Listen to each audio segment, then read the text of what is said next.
So, ano ba 'tong Bagong Pilipinas Serbisyo Fair?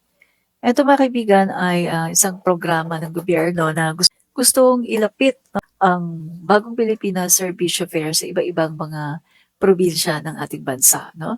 So, ang aim po kasi ng ating pamahalaan ay wala pong maiiwan 'no, walang tao na maiiwan na hindi maaabot ng ating gobyerno. So, eto po yung aim. Kaya kung mapapansin po ninyo, itong programa ng ating gobyerno na Bagong Pilipinas Serbisyo Fair ay ito po ay pumupunta talaga sa iba-ibang lugar ng bansa. Araceli Macarat Ho, watching from Toledo, Cebu. Hello. Hello po sa panunood, no? So, Toledo pala kayo, no? So, yan mga kaibigan, no? Ito ay programa ng gobyerno na ito po ay alinsunod sa direktiba ng ating Pangulo na ilapit yung iba-ibang government assistance sa ating mga kababayan. Alinsunod, no? Alinsunod ito sa direktiba ng ating Pangulo. So, Bagong Pilipinas Serbisyo Fair, ito po ay nag-visit sa Siquijor, no? Kung siguro alam niyo na yung ang pumunta sa Siquijor ay si SMR or si Speaker Martin Romualdez. Siguro may mga nagtatanong, "Oh, bakit andiyan siya, no?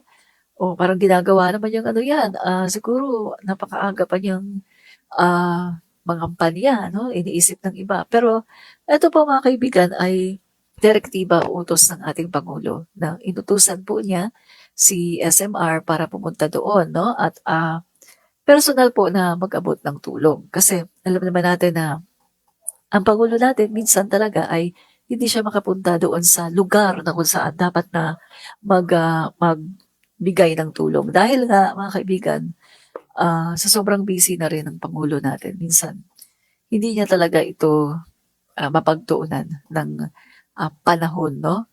Na pumunta personally kasi meron siyang mga ibang ginagawa, mga meeting, mga importante talaga na yung nagko-conflict yung mga schedule. So, si SMR, yan po yung kanyang matatawag natin na pinaka-close po niya na alay, no? Na parang kapag andoon po sa SMR, eh parang andoon na rin yung presence ni PBBM, no? So, ito po yan mga kaibigan. So, si SMR po ang kanyang nautusan na pumunta sa Siquijor. So, yun nga po mga kaibigan, no? Ano ba itong Bagong Pilipinas Serbisyo Fair, no? So, itong Siquijor mga kaibigan ay um, ina-expect din no na sa pagpunta po doon ng Bagong Pilipinas, mga kaibigan, ay ma-boost din no yung tourism industry ng Siquijor. Alam naman natin na isa ito sa mga probinsya na hindi masyadong um, na-highlight or hindi masyadong napupuntahan ng mga gobyerno noong nagdaang panahon. No, in short, mga kaibigan, medyo napapabayaan itong lugar na 'to 'no. Pero ngayon sa panahon ng ating pangulo, the government 'no, si PBBM, talagang he made sure mga kaibigan na talagang lahat ng probinsya ay mapupuntahan at walang maiiwan 'no. 'Yan ang aim ng ating pangulo kung bakit inilapit niya ang serbisyo, Bagong Pilipinas Serbisyo Fair at kung bakit meron tayong ganitong programa para po ang buong bansa, iba-ibang panig ng Pilipinas ay maabot nga ng gobyerno. Siquijor leg of BPSF is also expected to further boost the province tourism industry as it would likewise benefit small business owners and MSMEs, which cater to the millions of turnouts of tourists that flock to Siquijor yearly. No? So, mga kaibigan, merong estimated 50,000 residents get over 300 million worth of programs, cash aids, covering 100% of the province, family population of which 117 million is in the form of cash assistance, no?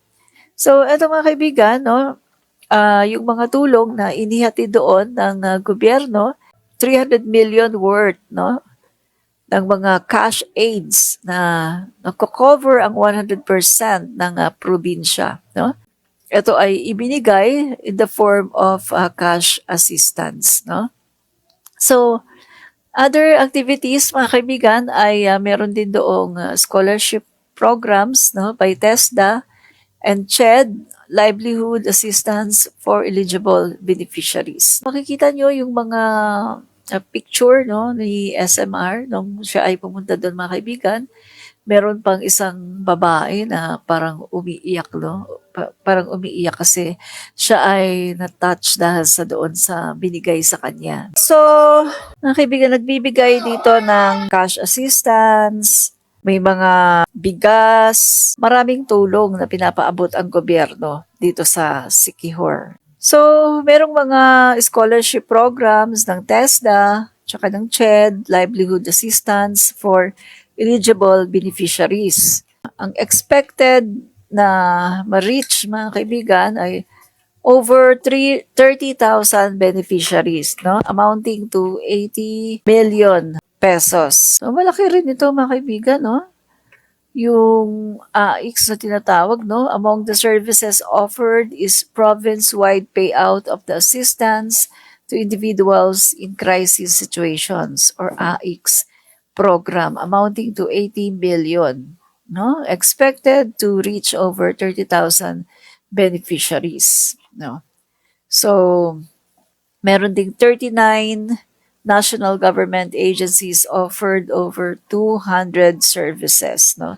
So, iba-ibang mga serbisyo ito, mga kaibigan, no? So, itong Bagong Pilipinas Serbisyo Fair, no? Bukod dyan, mga kaibigan, ano pa?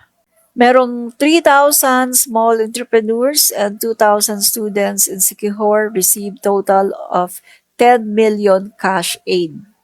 Well, malaki din yun, mga kaibigan, di ba? Malaki din yun. 3,000 small entrepreneurs and 2,000 students in Siquijor received a total of 10,000 million cash aid. Malaki din yun, no? So, magagamit na nila yon, mga guys, para talagang makapag-umpisa sila, no, sa kanilang kabuhayan, no?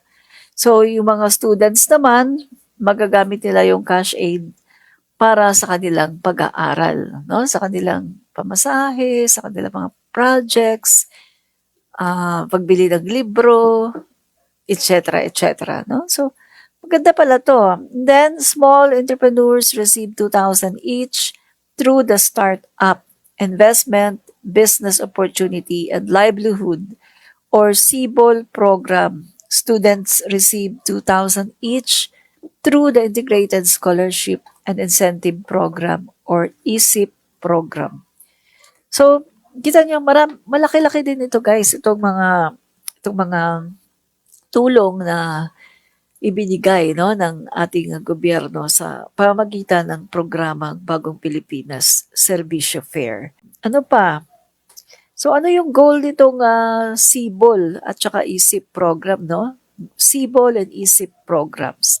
Yung goal nito, guys, ay talagang ma-extend, no, yung assistance sa mga maliliit na entrepreneurs at saka sa mga estudyante, no, na nag-struggle sa kanilang pag-aaral dahil may kakulangan sila sa pera, no? At alam naman natin, 'di ba, kapag estudyante, syempre, kahit na sabihin na state university or public school, meron ka pa rin diyang gagastusin kasi syempre, mamamasahe ka. O, kailangan may baon ka, kakain ka, 'di ba? Hindi naman po pwedeng mag-aaral ka pagkatapos maglalakad ka lang na maglalakad tapos hindi ka pa kakain, no? So, kailangan mong kumain, kailangan may baon ka talaga, no? So, eto yun, mga guys. Maganda ito, no? Kasi kita nyo, ang dami-daming programa ng gobyerno natin na talagang nakakatulong sa may hirap. Small entrepreneurs receive 2,000 each through the Startup Investment, Business Opportunity, and Livelihood, or CBOL program. Students receive 2,000 each through the Integrated Scholarship and Incentive Program or ESIP program. So, ano nga ba yung goal ng CIBOL at ESIP program? Yan nga, to extend mga guys yung assistance, financial assistance sa mga maliliit na mga entrepreneurs at mga estudyante na nahihirapan sa kanilang pag-aaral dahil sa kakulangan sa pera. At ang programang ito mga guys ay isang pagtugon no, ng Marcos administration sa mga challenges ng buhay no na para kahit paano mga guys ay makapag-assist naman ang gobyerno, makatulong naman no sa mga talagang pangangailangan ng mga tao na nandoon sa Siquijor, no? So, isa pa itong CIBOL mga guys, ito ay initiative ng ating butihing speaker Martin Romualdez in collaboration with DSWD.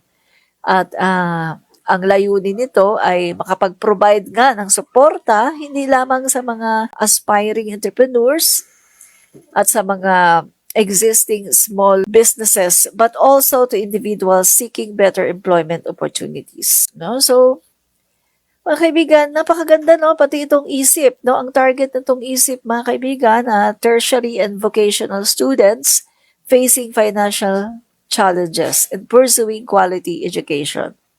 Tertiary, di ba yun yung sa mga kolehiyo, no? Mga college, mga kaibigan, no? At yung mga nag-aaral ng vocational, no? Na nahihirapan sila, walang pambaon, walang pamasahe, no? So, sila ay makaka-receive ng financial assistance through the AIX program every 6 months to cover tuition fees and other expenses. Maganda na to mga guys, no?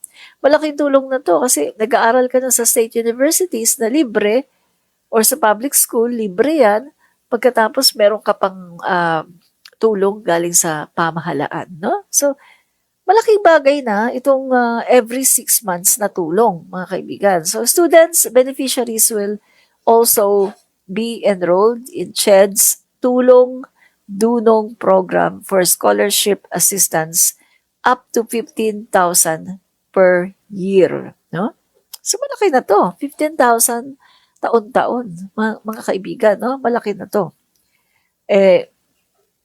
Sa totoo lang mga guys, no?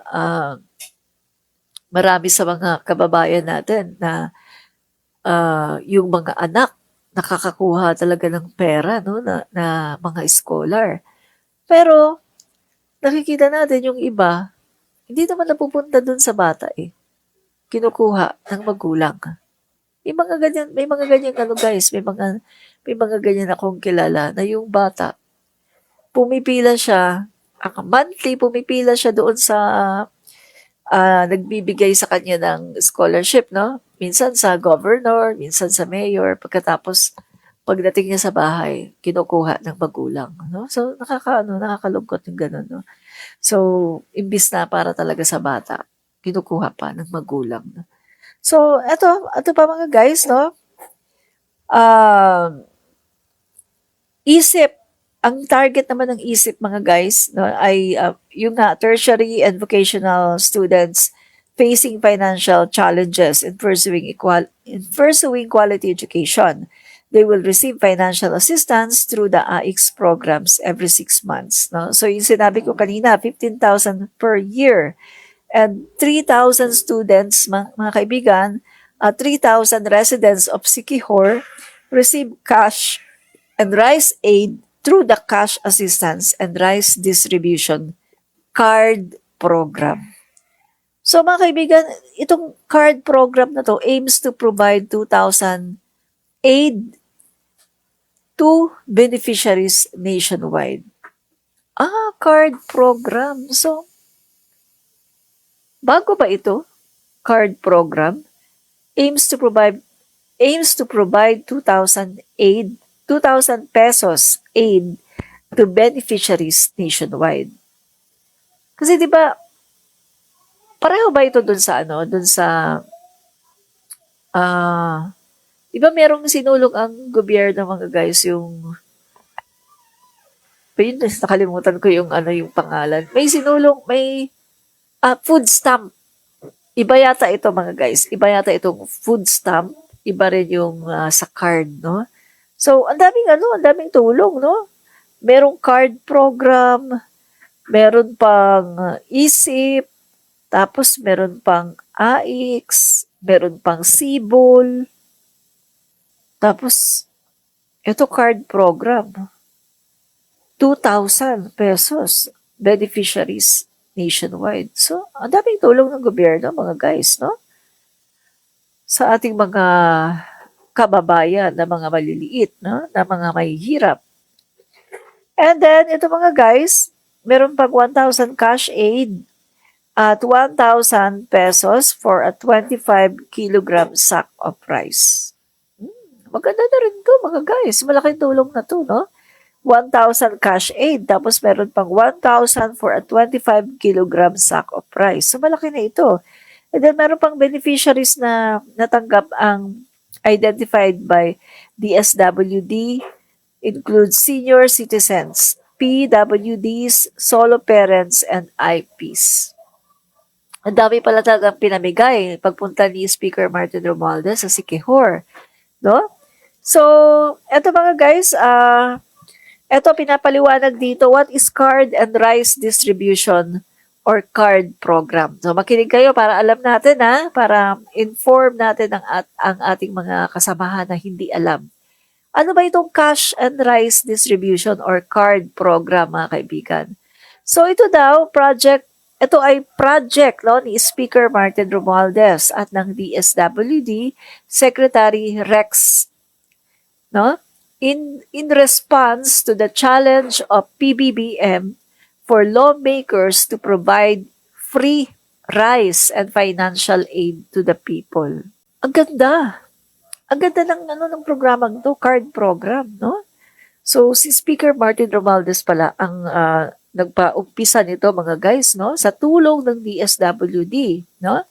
So, binuo ang programang card upang manatiling abot kamay ang bigas sa ating mga kababayan. Partikular dito ang mga matatanda, mga may kapansanan at iba pang mga sektor na walang kakayanan. Sa mga guys, no? Maraming nagtatanong, bakit wala pang 20 pesos na bigas? Pero kung titignan natin, sa dami ng mga tulong ng gobyerno, ay mas mahigit pa sa 20 pesos na bigas ang naibibigay. Diba? Makes sense, mga kaibigan. Mas higit pa sa 20 pesos na bigas ang naibibigay. No? So, yan mga kaibigan, maganda ito. So, nakalagay po dito, meron po ang solo parents, no? Beneficiaries identified by the SWDs include senior citizens, PWDs, solo parents, and IPs, no? So, ano ba yung cash and rice distribution or card program? Yan nga mga guys, proyekto ito ni Speaker Martin at sa pakikipagtulungan ng DSWD. So, binuo ang programang ito upang manatiling abot kamay ang presyo ng bigas.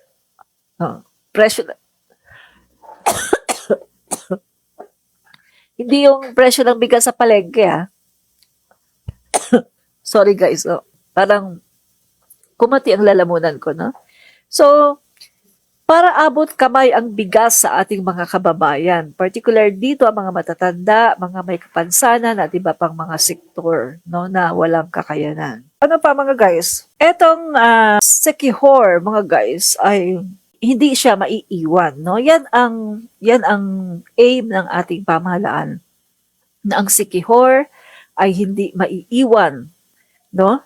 Sa bagong Pilipinas, mga kaibigan, lahat ay magkakaroon, lahat ay talagang mapupuntahan, no? So, Bagong Pilipinas Service Caravan residents get over 300 million worth of programs cash aid, no? So, Bagong Pilipinas Servisyo Fair shifted into high gear as it visited Siquijor and delivered over 300 million worth of various government programs and cash aid to an estimated 50,000 beneficiaries over the weekend, covering 100% of the province family population. Mga kaibigan, mag-antay lang kayo. Baka makarating din sa inyo. Kasi alam ko itong bagong Pilipinas Serbisyo Fair ay pumupunta siya sa iba-ibang sulok ng Pilipinas. So antay kayo mga kaibigan, baka mapuntahan kayo ng bagong Pilipinas Serbisyo Fair, no? So, eto po mga kaibigan, ang bagong Pilipinas Serbisyo Fair ay eto nga sa pamumuno ng ating mabait na speaker, no, Ferdinand Martin G. Romualdez, leader of the 300 plus strong House of Representatives and one of the primary proponents of BPSF or Bagong Pilipinas Serbisyo Fair, no?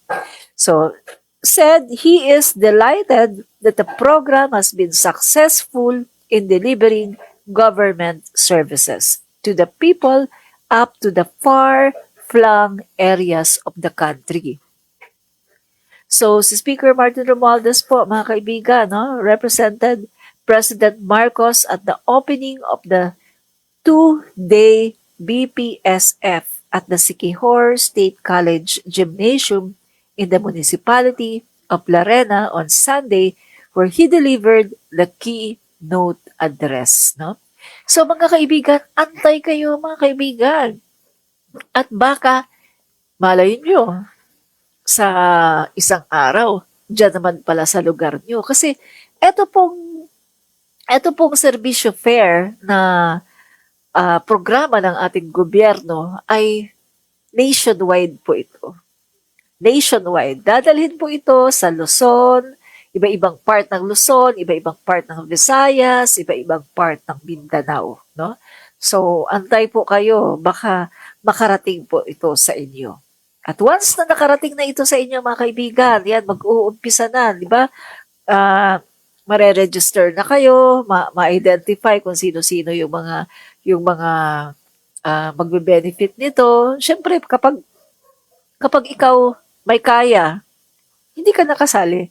Hindi ka nakasali na magbe-benefit dito kasi pagbigyan naman natin yung talagang mahirap, 'di ba? Kasi yung mga may kaya, kaya na naman bumili ng bigas, kaya niyo naman makapagpaaral ng anak, no? So, wag na kayong sumali dito, no? Wag nang mandaya, no? Yung iba kasi 'di ba may alam naman natin, 'di ba, katulad sa 4Ps, may mga nandadaya, no? Nagpapalista, tapos sasabihin, mahirap ako. Yung pala, mga kaibigan, mayaman. No? So, wag na natin gawin yun. Kasi, kumbaga, alam naman ng Panginoon kung nagsisinungaling tayo. At mas maganda na, hayaan na natin yung ibang mga tao na talagang tunay na nangangailangan. Diba? Para sa senior buses. Opo, meron din po para sa senior. No? Sa PWDs, tsaka sa IPs, meron din. No? So, ano pa po ang sinasabi dito? Nagsabi pa po dito, no, sa Bagong Pilipinas, no, lahat kasama po sa pag-unlad. Pinakamaliit man ang Siquijor sa mga lalawigan ng Central Visayas, kasama pa din po sila sa Bagong Pilipinas. Patuloy dito ang paglunsad ngayon ng Serbisyo Fair sa lugar ng Siquijor, no? Yan po ang sa speech po ni Speaker Martin Romualdez, no? At sinabi pa po ni Speaker na ang BPSF is the realization of President Ferdinand R. Marcos Jr.'s a promise to bring government services closer to the people in the fastest and most efficient manner, no? So, ang galing po talaga mga kaibigan, no? Ito po ang Bagong Pilipinas. Pamahalaang nagmamahal, hindi lang sa salita, kundi sa gawa. Hindi naghihintay, bagkus ay kusa at dagliang lumalapit para matugunan ang mga pangangailangan ng taong bayan tungo sa sama-sama nating pag-unlad. Yan po ang sinabi ni Speaker Martin Romualdez, no? So, ito po mga kaibigan, sa Siquijor,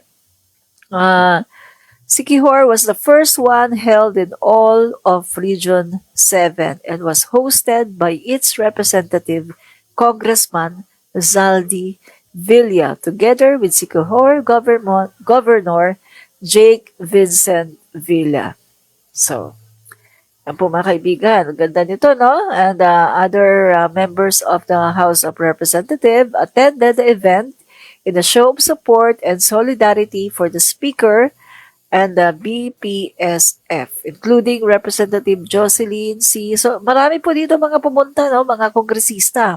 Sila po ay talagang sumuporta sa programa ng ating gobyerno, no?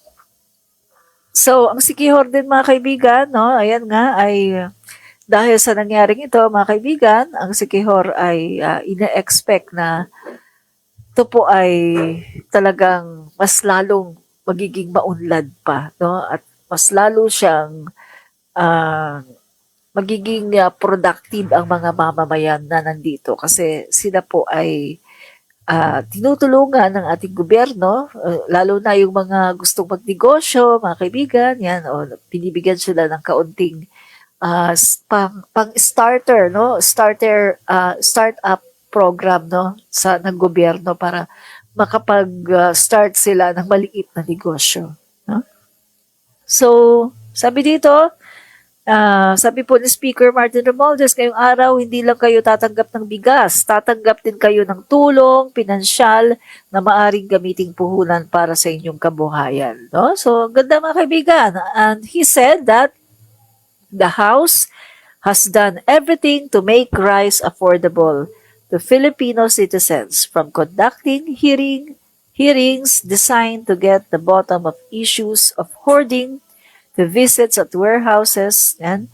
So, mga kaibigan, no, alam naman natin na sa ngayon pa, mga kaibigan, ay inaayos pa ng ating gobyerno ang agriculture. So, ang gusto ng Pangulo natin ay long-term solution. Kaya habang hindi pa nangyayari, no, na ang bigas ay talagang bumaba ng husto sa 20 pesos, although hindi naman talaga pinangako ng ating Pangulo na, pinapangako ko magiging 20 pesos ang bigas. Although hindi niya pinapangako talaga yun, kundi inaspire, no, pinangarap niya. Pero ito yung ini-insist ng mga DD sheets, no, ini-insist nila. So, sige, pagbigyan natin. Kunwari, totoo yan, no? Kunwari lang. So, eto mga kaibigan, habang hindi pa nagaganap yung talagang naging mura ang bigas, no? Habang hindi pa yan nangyayari, ang ginagawa ng ating Pangulo ay tumutulong, no? Nagkakaroon tayo ng mga ganitong klaseng programa para matugunan ang mga kakulangan sa pangangailangan ng ating mga kababayan sa pamagitan ng pagbibigay sa kanila ng mga financial assistance, di ba? So kapag okay na po, kapag andyan na reap na natin yung ginagawa ng ating Pangulo na long-term solution at magmumura na po ang mga bigas, no? At hindi lang ang bigas kundi yung ibang mga basic goods, no, at mga services. So kapag nangyari po yan mga kaibigan, talagang umunlad na ng gusto ang ating bayan, itong mga ayuda na to, unti-unti na itong mawawala.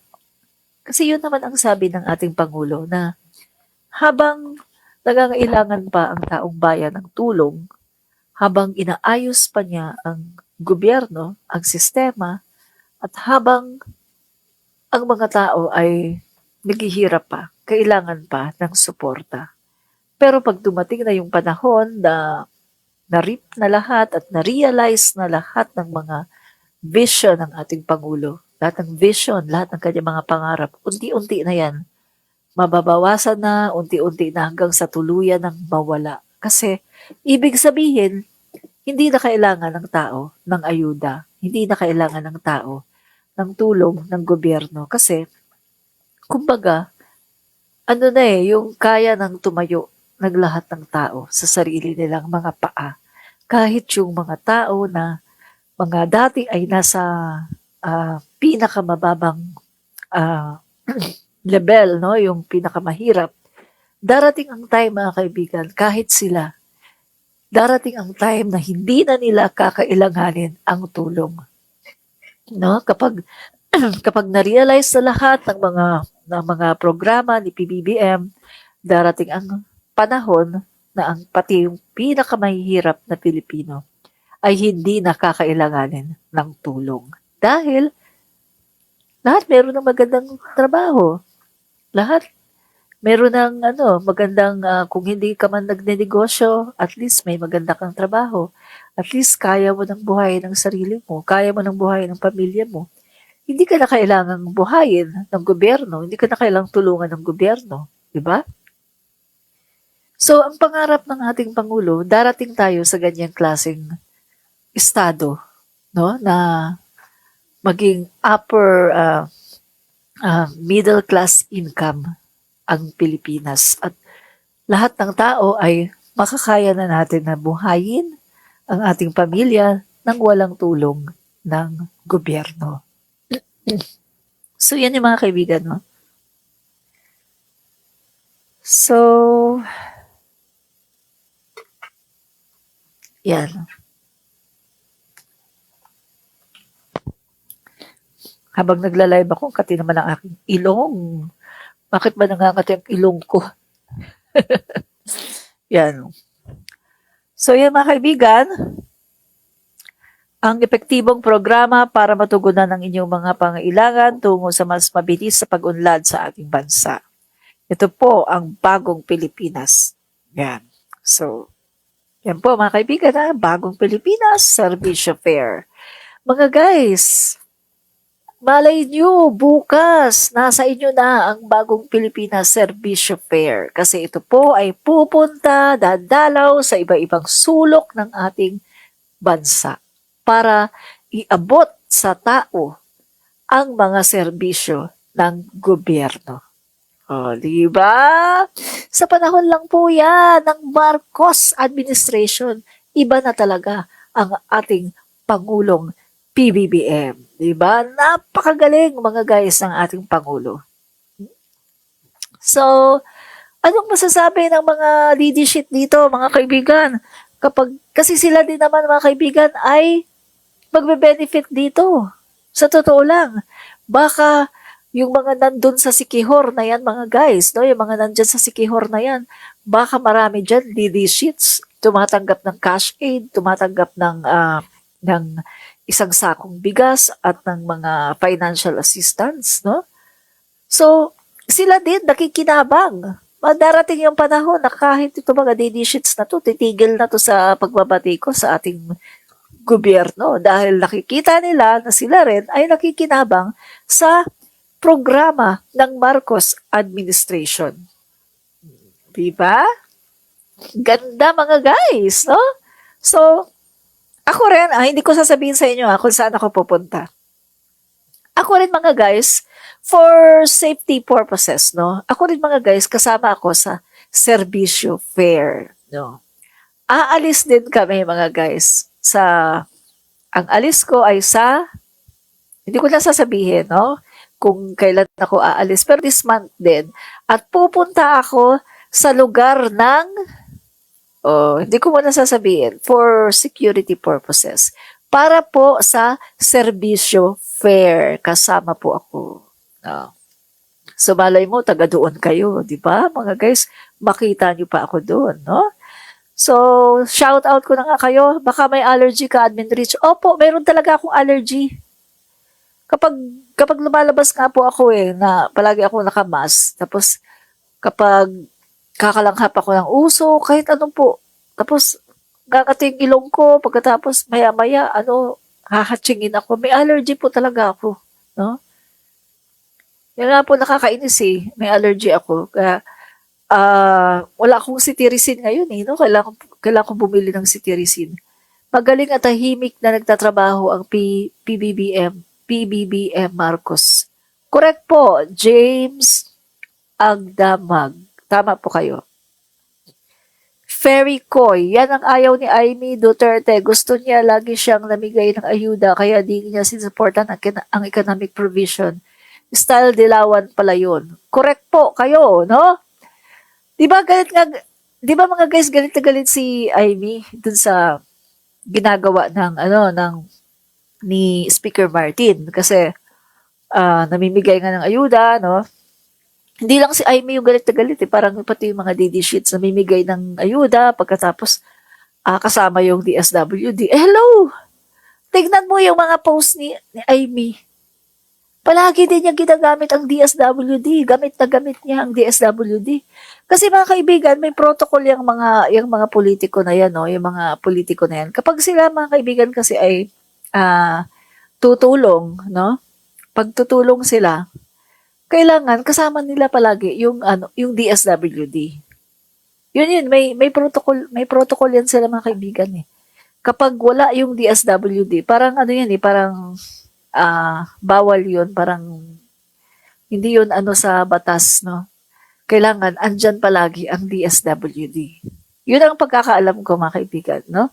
So, salud season, totoo po yan, buong Zambales, andito po sila. Yes po, no? So, abangan nyo po mga kaibigan, baka isang araw, diyan sila makapunta sa inyong lugar, no? Bye! Fight fake news, expose the truth. Patuloy po nating subaybayan ang ating pong Pangulo Bongbong Marcos at wala po tayong iwanan. Ang mangiiwan po ay sobrang napakapangit.